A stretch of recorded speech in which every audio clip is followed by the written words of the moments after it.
Vai en tee minä mitään? Kuulepas, onko sulla mahdollisesti hetkonen aikaa kuunnella, mitä minä tässä oikein teen? No annappa tulla. Kuule, hetkessä, pienessä hetkessä minä upotan sinut biologia ihmeellisyyksiin.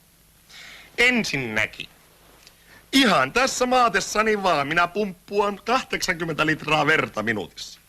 Sydämeni lyö 100 kertaa minuutissa. Jos pikkasenkin vaan liikahtaan, se lyö 150 kertaa minuutissa. Sen lisäksi minä valmistelen tässä kaiken aikaa myöskin valkeita verisoluja silmävalkuaisiani varten, vaikka toisaalta minun on pakko myöntää, että joskus kun en oikein jaksa niitä valmistella tarpeeksi, niin silmäni vaikuttavat hieman punertavilta, sama seikka just nenän kanssa. Rauhasillani täällä ja nipusissa minä valmistan kaiken aikaa näitä hormoneita, joiden ansiosta minä olen niin kiihkeä. Nahkani alla siis tapahtuu kaiken aikaa miljoonia eri toimintoja, ja sinä kehtaat väittää, että minä en tee mitään.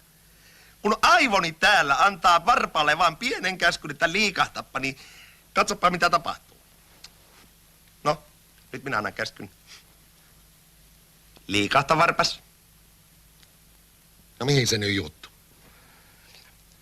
Liikahta, varpas. Näetkö mitä tapahtuu? Ne liikkuu ihan ilman naruilla auttavat.